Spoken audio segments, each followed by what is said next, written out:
समांतर क्रम संयोजन सेलों का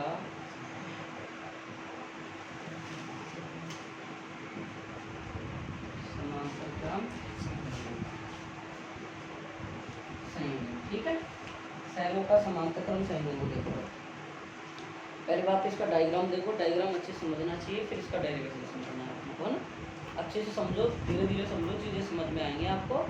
बाकी कल बारिश के कारण सारे डिस्टर्ब हो गए थे, बस कोई दिक्कत नहीं है। आपको समांतर क्रम संयोजन के मैं दो चित्र बना के बता रहा हूँ आपको, दोनों में डायग्राम से आप कोई से बना लेना, आपको जो इच्छा लगे अच्छा लगे वो बना लेना आप। ठीक है, पहली बात तो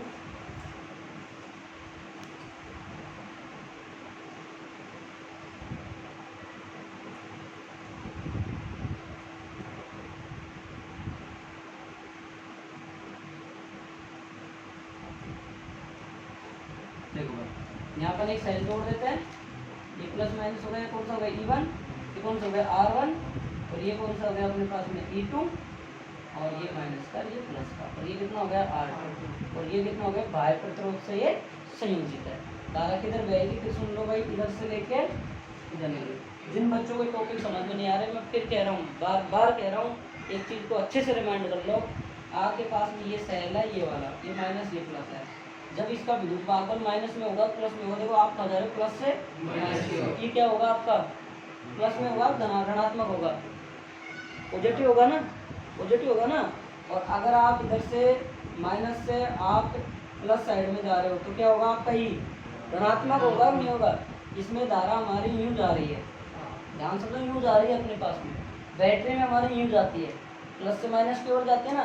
ये भी देखो, ये थोड़ा सा यहाँ पे देखो प्लस से यूं जा रही है, बैटरी यहाँ यूं लगी होती है, यूं से यूं जाती है, जाती है नहीं जाती है। यहाँ पे अपना प्लस इधर लग रहा है तो हमारी देखो इसमें धारा देखो, इसमें कितनी जा रही है, आई जा रही है ना। आई के दो टुकड़े हो गए, ये कौन से हो गए I1, और ये कौन सा हो गया I2। ये भी यहाँ पे कौन से आएगी I1, और यहाँ कौन से आएगी I2। ये कौन सी होगी, होगी नहीं होगी। तो अपन क्या समझ सकते हैं, I बराबर हमारे पास में कितना आ गया, I plus I1 plus plus minus. जब हम प्लस से माइनस की तरफ जाते हैं तो हमारा विद्युत भागफल ई का मान क्या होता है, धनात्मक। और जब हम ये देखो ऋण से प्लस की ओर जाते हैं तो हमारा ऋण क्या होता है, ऋणात्मक। ठीक है, ये पहले भी मैं समझा चुका है, ये बात अच्छे समझ में आनी चाहिए आपको। दूसरी डायग्राम देखो,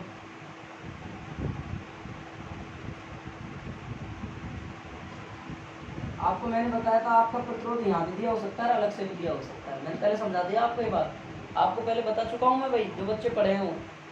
यहाँ आपका E2 हो गया, यहाँ आपका R2, और आप इसको भी आप किसे जोड़ सकते हो, आंतरिक। आप ये डायग्राम में बना सकते हो, ये भी बना सकते हो। आपके देख लो, आप इसमें भी धारा कितनी जा रही है, I, दो भागों में बटी I1 और I2, ये भी आया। नीट में एग्जाम में क्वेश्चन आया तो इस तरीके से आया। बाकी गलती ना करे, कैपेसिटर नहीं है, आप संधारित्र बनाते हैं अपन ऐसा, भाई गलती ना करे, ये बड़ा है छोटा है, मतलब सेल का चिन्ह बैटरी चिन्ह मगर कैपेसिटर हमेशा यूं होता है। ठीक है, ये बात पे इंपॉर्टेंट ध्यान दो। अब देखो भाई, समांतर क्रम संयोजन होता क्या है, पहली बात तो बताओ भाई। सभी सेलों का जो सिरे, मान लो अपने पास में एक सेल है, तीन हमारे पास में ये सिरे है, और तीन सिरों का अपने पास में एक प्रथम सिरा हो जाएगा, तीनों को अपन क्या जोड़ देंगे, एक गुच्छा बना लेंगे और उसका पहला सिरा में जोड़ देंगे। फिर दूसरे जो सारे तार होंगे उन सबका क्या करेंगे, एक गुच्छा एक पॉइंट में लगा के दूसरे बिंदु में जोड़ देंगे, तो वो हमारे पास में क्या कहलाएगा, समांतर क्रम संयोजन। यही तो बताया था हमने, क्या बताया था भाई बताओ, देखो समांतर क्रम संयोजन पीछे बताया था मैंने, बताओ। सभी सेलों के क्या करेंगे, देखो यहाँ पे एक और एक दो सेल आ रहा है, आप क्वेश्चन पूछते मेरे से पूछा नहीं आपने, सर दो ही सेल के लिए, और भी तो सेल ले सकते हो आप। यहाँ पे धारा की गणना है वो बहुत कैलकुलेट होती है, गणना मतलब कठिन हो जाती है निकालना, इसलिए हम दो सेल लेकर इसको कैलकुलेट करते हैं। आप समझे मेरी बात को। तो यहाँ पे देखो दो सेल है, दोनों का जो सिरे है, पहला सिरा प्रथम बिंदु से, दूसरा सिरा दूसरे बिंदु से जुड़ा हुआ है।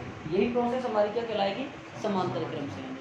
कि ऐसा संयोजन जिसमें सभी सेलों के प्रथम सिरे प्रथम बिंदु से तथा द्वितीय सिरे द्वितीय बिंदु से, वो हमारी प्रक्रिया क्या कहलाएगी, समांतर क्रम संयोजन कहलाएगी। बात समझ में आ गई नहीं आ गई भाई।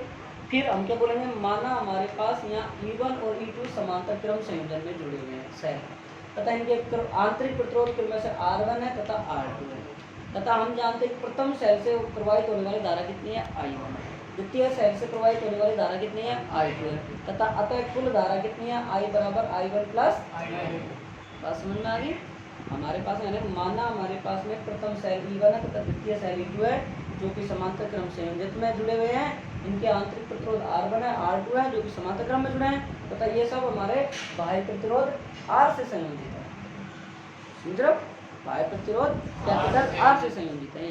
इनमें से पहले सेल के द्वारा प्रवाहित धारा I1 है, दूसरे सेल के द्वारा प्रवाहित धारा कितनी है I2 है। लेट कैसे आया आ जाओ फटाफट चलते हैं।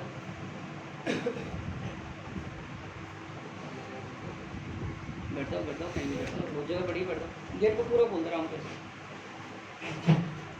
बस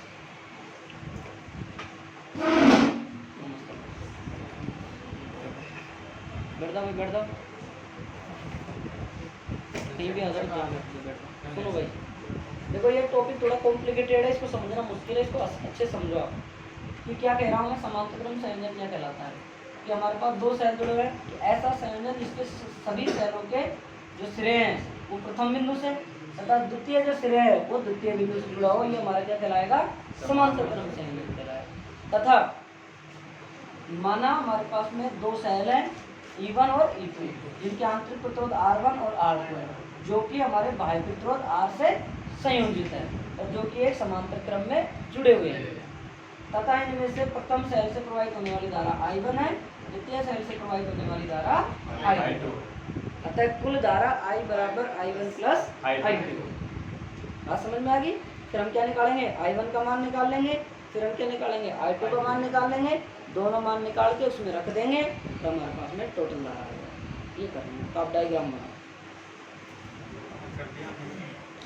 इनका रह रहा था ना कल की छुट्टी दे दीजिए।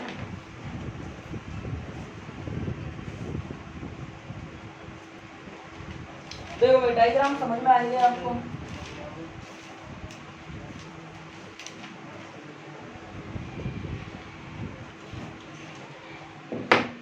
देखो भाई इसके बाद मैंने आपको ये लिखा दिया कि आप प्रथम सेल के सिरों पर उत्पन्न टर्मिनल विभवांतर, यहाँ तक थोड़ा लिखा है, कहाँ पे लिखा है आपको मैंने I बराबर I1 प्लस I2 तक लिखा है ना। देखो आगे प्राथमिक सेल के सिरों पर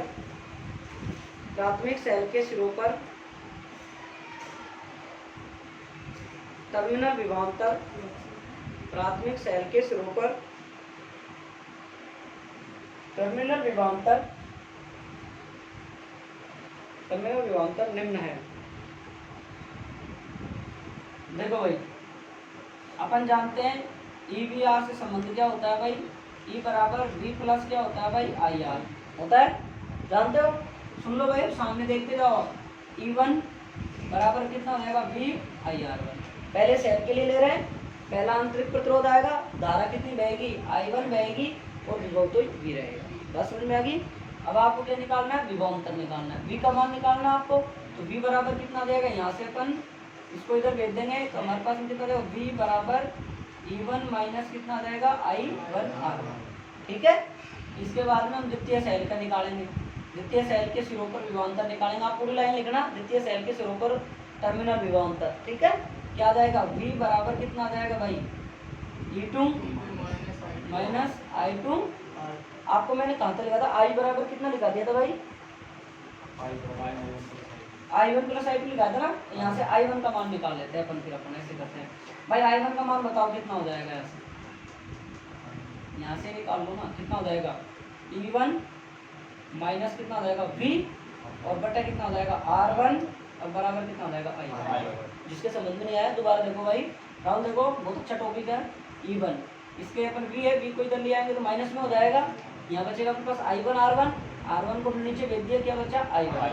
ठीक है, इसके बाद में आप इसी प्रकार द्वितीय सेल से करोगे तो आप देंगे द्वितीय सेल के सिरों पर उत्पन्न विभवांतर कितना आ जाएगा V प्लस I2 R2।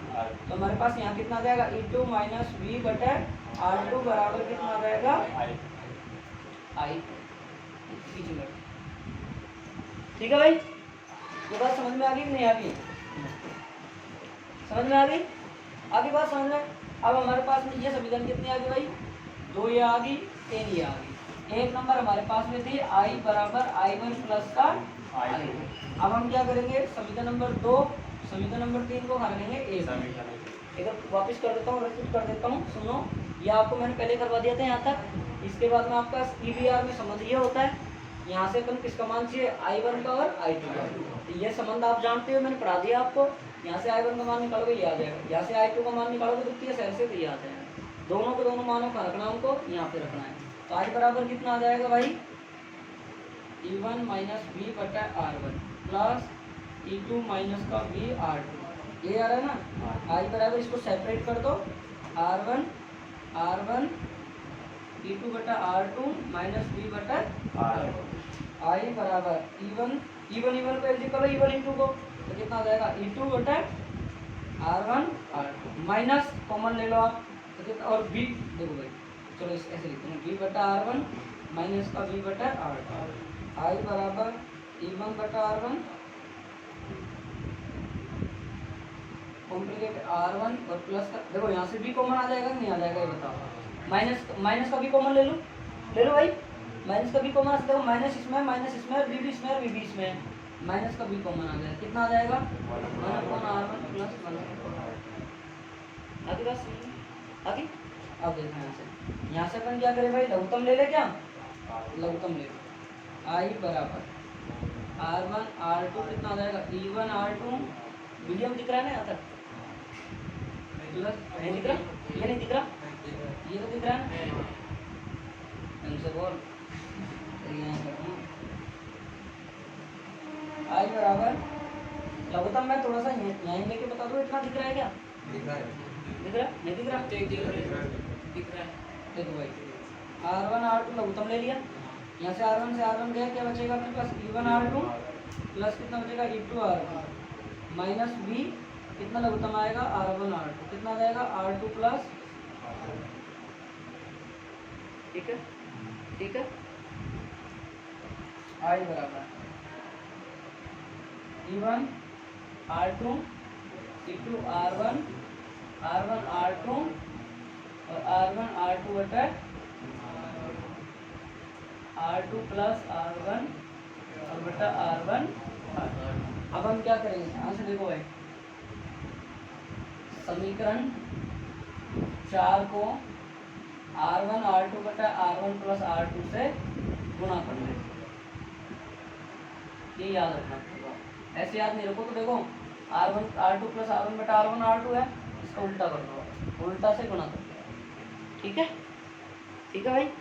अब ध्यान से देखो भाई, I इंटू R1 R2 और R1 plus R2, E1 R2 plus E2 R1 R2 minus का V R2 प्लस का R1 और R2 और गुणा कितना आ जाएगा? यहाँ गुणा भी तो होगा, माइनस V गुणा, ठीक है? देखो ये कट गया, क्या बचा हमारे पास में? I into R1 R2 R1 plus R2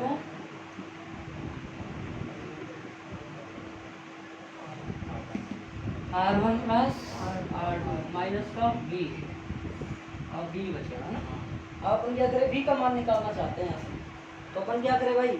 इसको तो इधर ले आए और इसको इधर ले आए, ला सकते हैं क्या? V का मान आ जाएगा हमारे पास में,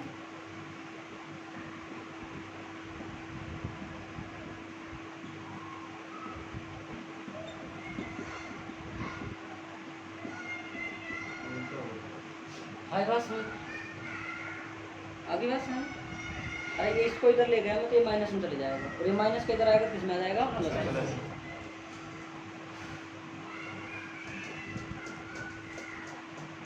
देखो भाई, एक आप जानते हो तुल्य प्रतिरोध क्या होता है? 1/R बराबर 1/R1 प्लस का कितना होता है? 1/R2 होता है, नहीं होता है? ये था तुल्य प्रतिरोध। इसमें R1 R2 लघुत्तम आ गए, क्या हो गया? R2 प्लस और 1/R, यही होता है। तो अपन को क्या मान चाहिए? R का मान चाहिए ना अपन को, तो अपन को तो R का मान चाहिए, क्योंकि देखो अपन को तो ये प्रोसेस बनानी है, अपन को ये थोड़ी बन रही है यहाँ। इसका क्या करते? उल्टा कर दे, आर बराबर R1 R2। अब ये चीज आपकी ये आ रही है नहीं आ रही, तो ये मान रख सकते हैं हम। अरे आपने समांतर क्रम संयोजन पढ़ा है ना, दो तार का सूत्र ही होता है 1/r बराबर 1/r1 प्लस 1/r2। जब आप निकालते हैं इसका 1/r बराबर लघुत्तम लोगे तो ये आएगा, आपको लघुत्तम लेना जानते हो ना। इसके बाद में आप ये का उल्टा करोगे तो ये तो r हो जाएगा और ये ऊपर जाएगा और ये नीचे आ जाएगा, ये तो आता है। इसका मान रखोगे क्या आ जाएगा, v बराबर E2R2 E1 R1 माइनस का IR और बटा कितना आ जाएगा R1 प्लस इतना उतारो आप, फिर आगे समझ में आ गया। वापस बता देंगे और रिपीट कर देंगे, ठीक है सतीश।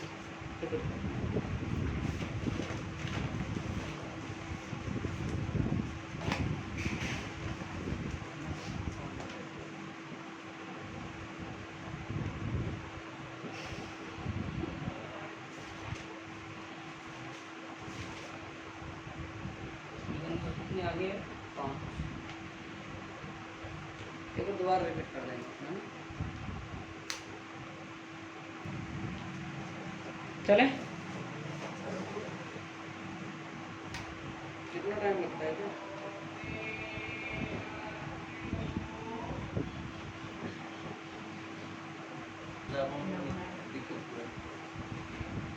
हो गया। देखो दोबारा देख लो एक बार, आपने यहाँ से I1 का मान निकाला I2 का मान निकाला, दोनों मान आ गया आपके पास। आपने I में मान रखा दोनों का, आपने ये मान रख के निकाल लिया, ठीक है। फिर आपने क्या किया भाई, देख लो इधर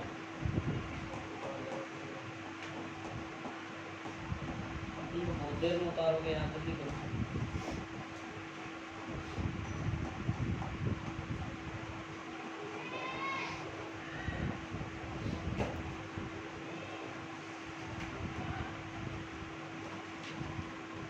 क्या हो गया,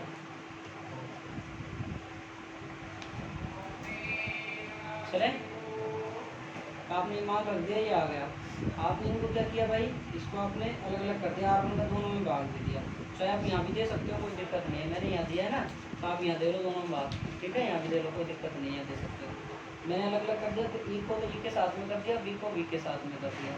फिर यहाँ से मैंने E1 E2 लिख दिया, माइनस बी कॉमन ले लिया, तो ये आ गया हमारे पास यहाँ से। बटे में ये कॉमन, ये लघुत्तम लिया R1 R2, तो ये आ गया आपके पास, ठीक है। माइनस का बी, फिर ये आ गया आपके पास, ठीक है। लघुत्तम ले लिया ना, तो आपके पास में ये मान आ गया पूरा। फिर आपने क्या किया, इस समीकरण पूरी को इससे गुणा कर दिया। आप क्यों कर दिया अभी बताऊंगा रीजन, इसलिए क्योंकि तुलना करेंगे हमारे पास मान आएगा, कुल विद्युत धारा आ जाएगी। तो ये हमने पास निकाल दिया, इसको गुणा कर दिया, ये आ गया। इससे तो ये कट गया, इससे ये कट गया, इससे ये कट गया, बचा जो हमने ये लिख दिया। इसको हमने क्या किया, इधर ले गए, इस माइनस को निकला है, इधर लिया है, ये आ गया। अब हम क्या कर रहे हैं, तुल्य प्रतिरोध निकाल, क्यों निकाल रहे हैं, इसका मान कितना होता है, R होता है। वैसे मैं डायरेक्ट लिखता है इसको, लेकिन फिर भी समझाने के लिए मैंने आपको ये खोल के बता दिया। फिर ये मान को आपने क्या किया, यहाँ पे रख दिया, देखिए आ गया IR, ठीक है। समझ में आ गई ना, चलो आगे।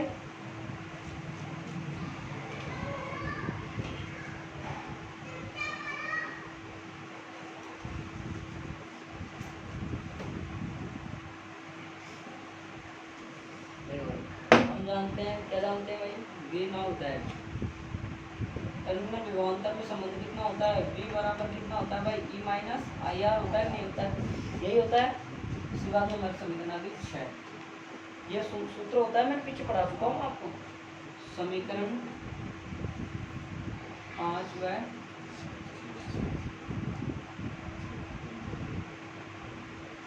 तुलना कितना आ जाएगा, देखो तुलना करो, तुलना करना सिखाता हूँ आपको।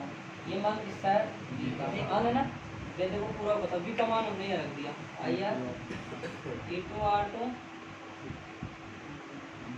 बटा R1 प्लस, देखो यहाँ से ये IR से IR कर सकता है, ऐसे नहीं जानते, इधर को इधर ले जाओ, प्लस में हो जाएगा, प्लस माइनस दोनों करते हैं। तो हमारे पास कितना E माइनस PR आता है, B माइनस CR आता है, सही है, सही है ना, सही है।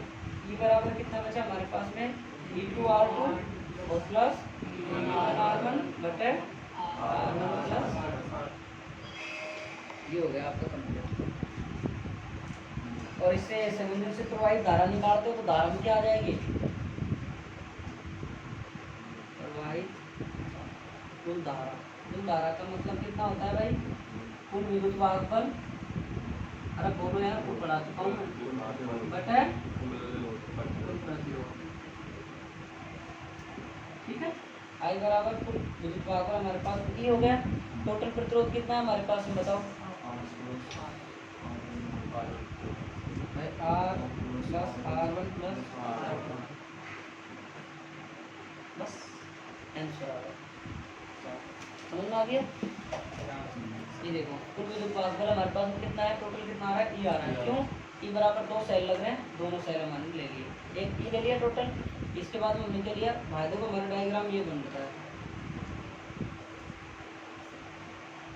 ये बन रहा है, एक R1 है, एक R2 है, यहाँ से एक R2 है, ये तीनों R जुड़ जाएंगे, तीनों R टोटल E1 E2 बराबर ये लिख दिए। या आप इसकी जगह कुल प्रतिरोध लिखना चाहो, इसकी जगह आप R भी कर सकते हो। टोटल R1 R2 बराबर R लिख सकते हो आप, जैसे E को लिखा था यहाँ V1 प्लस E2 बटा R plus R1 plus R2 आता है। लेकिन अपन ने क्या कर दिया, जैसे E1 बराबर E2 लिख दिया अपन ने, R1 बराबर R2 लिख दिया।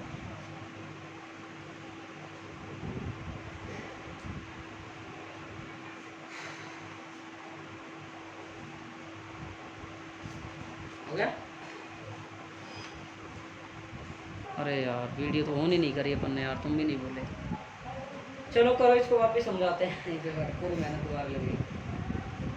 देखो एक बार समझ लो, देखो हमने क्या लिखा है भाई? सबसे पहले हमको देखो, इस ये वीडियो नहीं चली थी इसलिए एक बार आप समझ लो वापस से क्या क्या लिखना है, जो खत्म मिटा दिया उससे बाद की बात। इस संयोजन का कुल विद्युत भागफल कितना है? ई।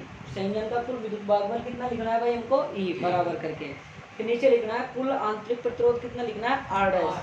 आर डैश हम आर क्यों नहीं लिख रहे हैं? क्योंकि हम आर डैश इसलिए लिख रहे हैं, अभी हमने जो 5 नंबर समीकरण लिखी थी उसमें आर का यूज कर लिया था हमने, इसलिए हम यहाँ क्या लिख रहे हैं? Are dash.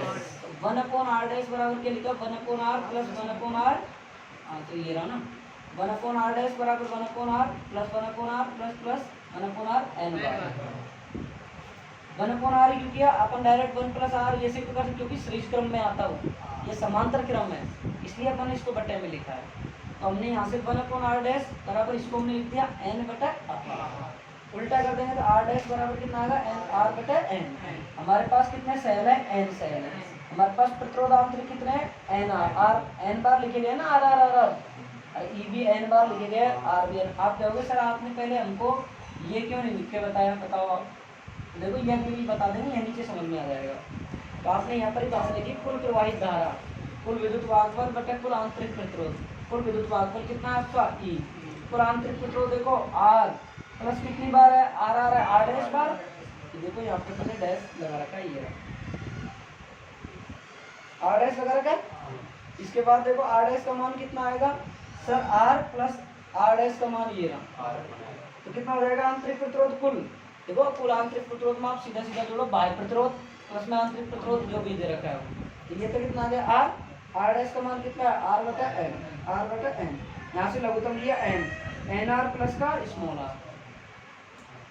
इसके बाद I बराबर E बटा n r प्लस r बटा n, ये r ऊपर चल जाएगा, I बराबर कितना आ जाएगा? n e बटा n r plus r। This topic is the complete. समझ में आ गया?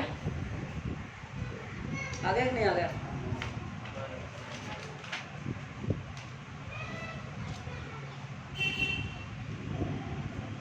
बाकी आप अगर चाहो तो आप यहाँ भी लिख सकते हो, और बस फिर यहाँ एन ई लिखोगे ना, फिर सीरीज क्रम में हो जाएगा, इसके लिए। समझ में आ गया नहीं शांत? राहुल भूल जाता हूँ फ्लो फ्लो।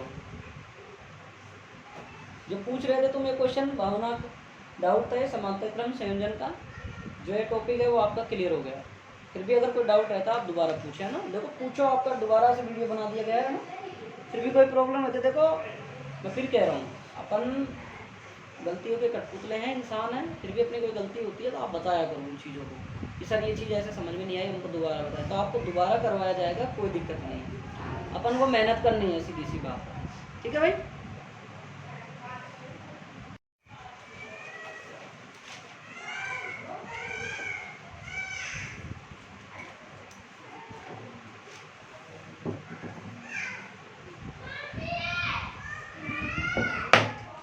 देखो विद्युत ऊर्जा।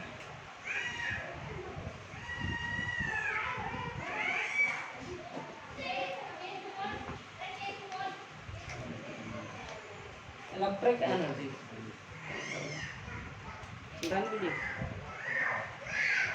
विद्युत ऊर्जा, इलेक्ट्रिक एनर्जी। समझो इसको, ये जो टॉपिक है शॉर्ट क्वेश्चन के लिए क्वेश्चन के लिए छोटे क्वेश्चन के लिए छोटे क्वेश्चन पूछ सकता है यहाँ से ना, तो बाकी आप अच्छे से समझिए। आप एक बार हेडिंग डालो सब।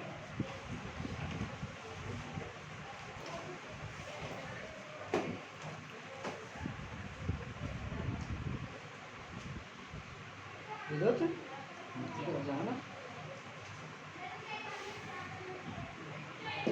देखो भाई, आपने सेल पढ़ा है, इसमें क्या भरे होते हैं? रसायन भरे होते हैं, रसायन भरे होते हैं।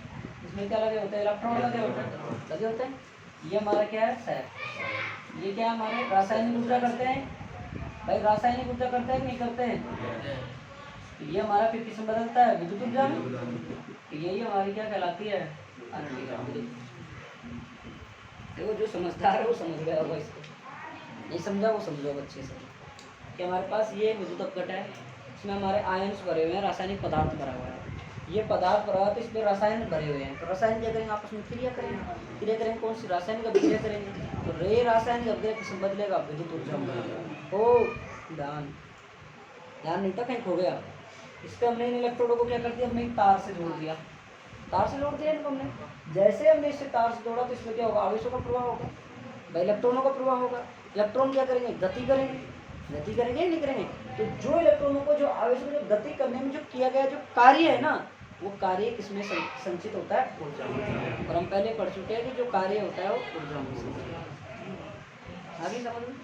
देखो अपन ने बहुत अच्छे से एक्सप्लेन किया है इसको, आप समझे कि हमारे पास में क्या है? विद्युत सेल है, एक अपघटा भरा, विद्युत अपघटा है, इसमें विलयन भरा हुआ है रासायनिक पदार्थों का। तो ये क्या हुआ है? हमारे पास रासायनिक क्रिया कर रहे कि नहीं कर रहे? तो हमारे पास में क्या है कि ये परिपथ है, इलेक्ट्रोड लगे, इनमें एक तार जोड़ दिया हमने।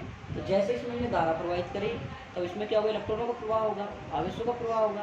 तो आवेशों को प्रवाहित विद्युत सेल या विद्युत सेल स्रोत के परिपथ में आवेशों को प्रवाहित करने में किया गया जो कार्य है वो कार्य ही क्या कहलाएगा? आपका विद्युत ऊर्जा। जो कार्य बराबर ही ऊर्जा होती है कि जो परिपथ होता है विद्युत सेल का, जो परिपथ है विद्युत सेल में आवेशों को प्रवाहित करने में जो कार्य किया जाएगा वो कार्य क्या कहलाएगा? हमारा विद्युत ऊर्जा। क्लियर? आई बराबर हम जानते हैं क्या होता है भाई, आई बराबर क्यू अपन क्या होता है? टी होता है ना, होता है। आवेशों को प्रवाहित करने में निकालना है हमको, तो क्यू बराबर कितना आ जाएगा? I T. तो हमने इसमें क्या लगाया? इलेक्ट्रिक लगाया, मतलब विभवांतर उत्पन्न हुआ है। तो क्या वो एक सिरा है पूरा, एक बिंदु से दूसरे बिंदु तक ले जाने में किया गया कार्य क्या होता है? विभवांतर होता है। विभवांतर क्या कहलाता है? एक बिंदु से दूसरे बिंदु ले जाने में किया गया कार्य क्या कहलाता है? हमारा विभवांतर। तो V बराबर क्या कहलाएगा? हमारा W बटे Q। W बराबर कितना आ जाएगा? Q। एक से मान का रखेंगे, W बराबर कितना आ जाएगा? अरे ओम के नियम क्या होता है? V समानुपाती I। V बराबर क्या होता है? I R। V बराबर कितना होता है? यहाँ किस किस का मान रखे? आई का रख सकते हैं, मीटर। इसके लिए लिख लो ये क्या है? क्यों? ये क्या है? क्यों? मुझे क्या रख दिया? आई क्यों लेके आ गया। मैंने ये लिख रहा था समीकरण 1 से मान 2 में रखने को।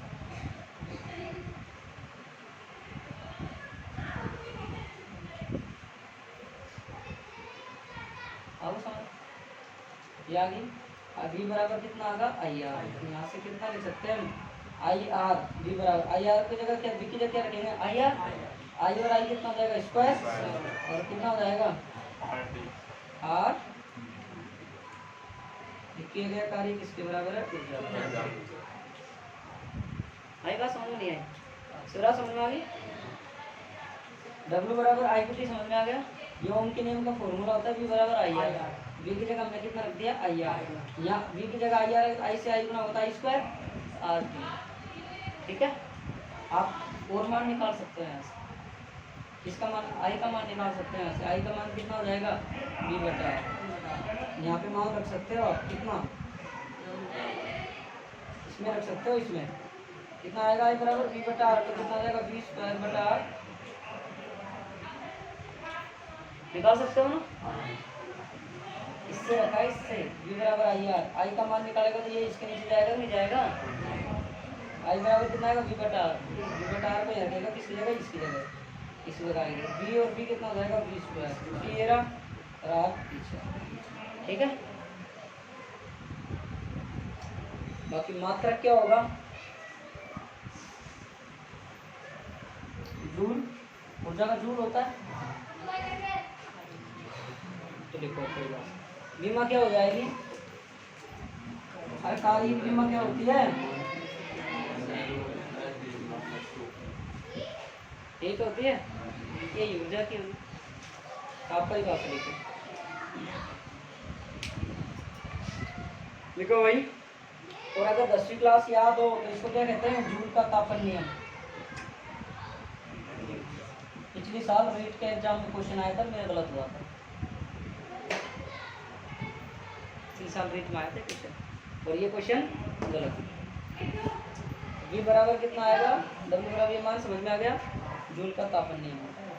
10वीं क्लास में एग्जाम में बुक खोलना, इधर के पन्ने में नीचे नीचे मिलेगा, है कि नहीं है, देखो देख लो, तो फिजिक्स पढ़ाते हैं, फिजिक्स का क्वेश्चन भी गलत है, 3 क्वेश्चन थे, 2 गलत हुए थे। एक कौन सा हुआ था 12वीं क्लास का, समतल दर्पण का क्वेश्चन आया, वही गलत हो जाते हैं, किलो किलो में उड़ जाते हैं वहाँ।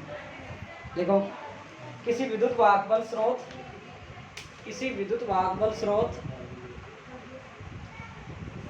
किसी विद्युत वाहक बल स्रोत, किसी विद्युत वाहक बल स्रोत, तो ये नाम आपके पास में आ जाए ना कि इलेक्ट्रोमोटिव फोर्स क्या होता है, इलेक्ट्रोमोटिव फोर्स विद्युत वाहक बल स्रोत होता है। तो विद्युत वाहक बल स्रोत जहाँ भी नाम आया आप पहचानना है विद्युत सेल के बारे में बोल रहा है, किसके बारे में बोल रहा है, विद्युत सेल के बारे में, इलेक्ट्रिक सेल के बारे में बोल रहा है। तो आप लिखो क्या लिखा, विद्युत वाहक बल स्रोत, ब्रैकेट में लिखो विद्युत सेल के द्वारा, विद्युत सेल के द्वारा किसी परिपथ में,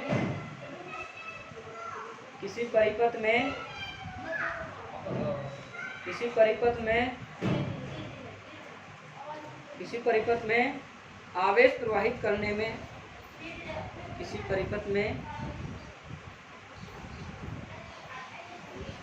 किसी परिपथ में आवेश प्रवाहित करने में किया गया कार्य विद्युत ऊर्जा कहलाता है।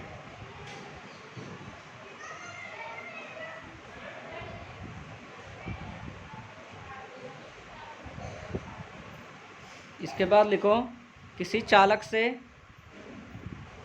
किसी चालक से आई धारा प्रवाहित हो रही है, किसी चालक से आई धारा प्रवाहित हो रही है, तो t समय में, तो t समय में चालक से प्रवाहित आवेश, चालक से प्रवाहित आवेश, ये लिख लो, ये पहली लाइन, पहला सेंटेंस यहाँ से लिखना है। देखो ये किसकी डेफिनेशन है, विद्युत धारा की, एकांक समय में प्रवाहित होने वाले आवेशों संख्या चलती है धारा। याद आई 10वीं क्लास, इसको साइड में लेना, जूल का तापन क्या पता बारे में उठा दे क्वेश्चन, बता सकता है क्या पता, छोटी चीजें ज्यादातर पूछ ली जाती है। नहीं यहाँ पे उतारो, फिर एक लाइन में लिखाऊंगा, फिर बता लिया।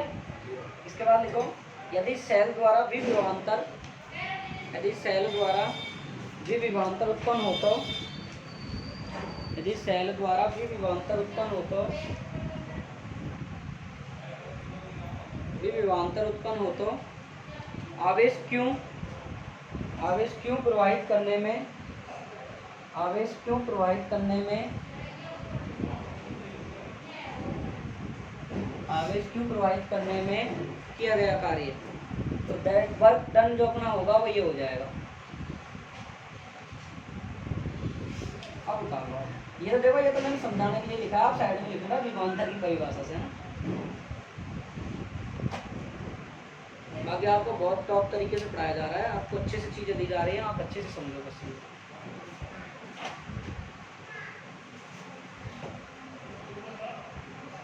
समझ में आ रही है ना? ठीक समझ में आ रही है ना? क्वेश्चन में इससे बैच में क्वेश्चन जो न्यूमेरिकल है ना, वो किरचॉफ का नियम पढ़ाने के बाद कराऊंगा ना, क्योंकि कुछ चीज़ें जो अधूरी होती है ना उसमें समझ में आके फिर कराऊंगा सारे क्वेश्चन एक साथ।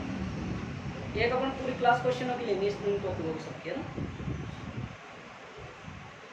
तो आज ये हो गया आपका, कल आपका किरचॉफ नियम स्टार्ट हो जाएगा।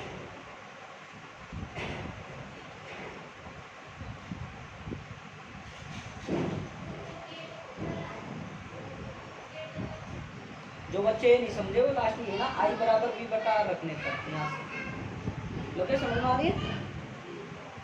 घर जाकर रखो भी करना, फिर रखो चेक करूँगा कितने पड़े हो तुम। शिवराज तेरी रिपोर्ट खराब है भाई, वो पढ़ता नहीं है।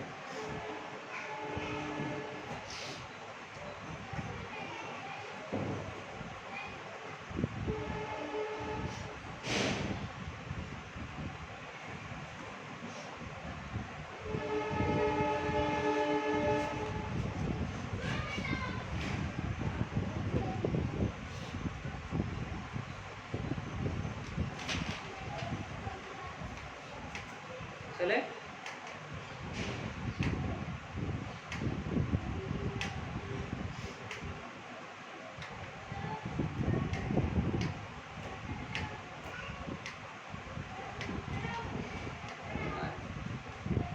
इनसे न्यूमेरिकल छोटे छोटे आ सकते हैं फॉर्मूला से।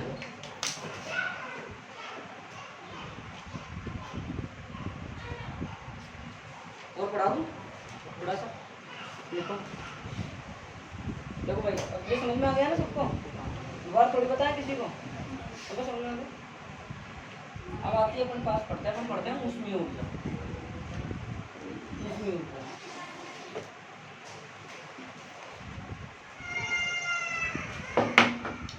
उसमें ऊर्जा क्या होती है? देखो भाई, इसमें समझो कि हमारे पास में कोई वायर है, देखो भाई ये देखो वायर तार है हमारे पास, इस तार में करंट कितनी फ्लो हो रही है? आई।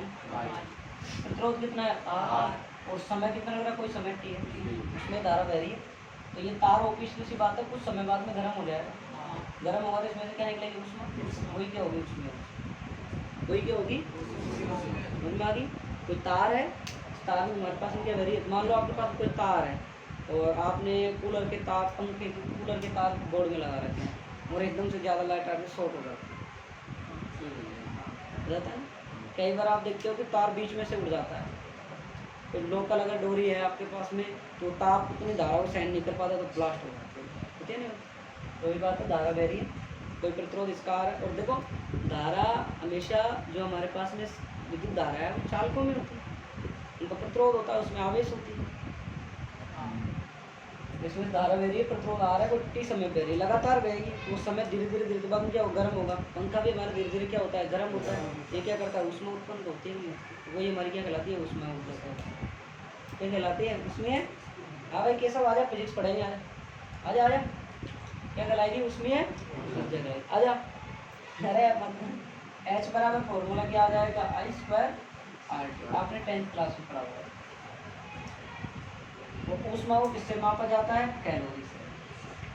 किससे मापा जाता है भाई? कैलोरी का माप होता है 4.86 होता है। 11वीं क्लास में आपने पढ़ा है ऊष्मागतिकी वाले पार्ट,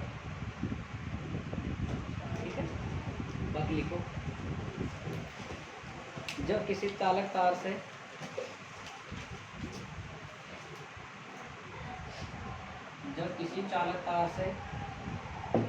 आई धारा प्रवाहित हो रही है, जब किसी चालक तार में आई धारा प्रवाहित हो रही है,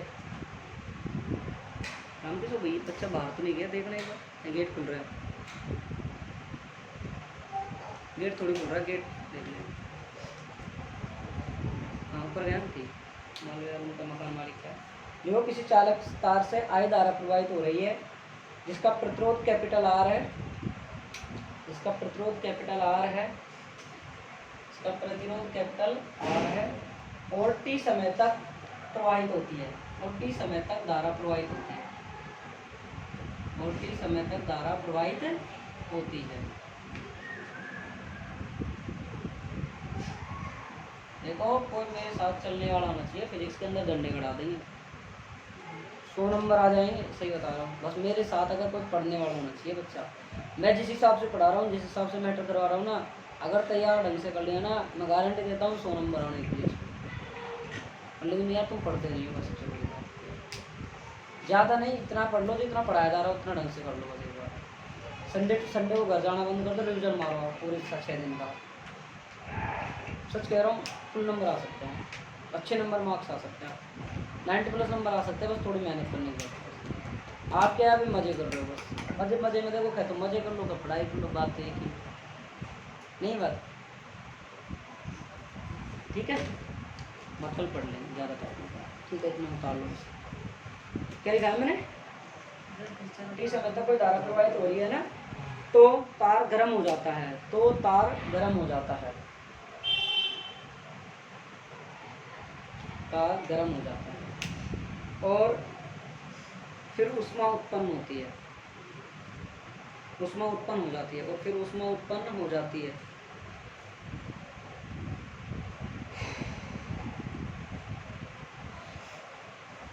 ठीक है भाई, उतार लो ये फॉर्मूले सामने। ठीक है, समझ में आ गया होगा आप लोगों को। देखो जो भी ऑनलाइन पढ़ते हैं समझ में नहीं आता, देखो मैं आपसे बार बार इसलिए कहता हूँ, आप लोग उसको भेजिए मेरे पास, व्हाट्सअप करिए, टेलीग्राम करिए, जो भी करना है ना मेरे से पूछिए। Thank you.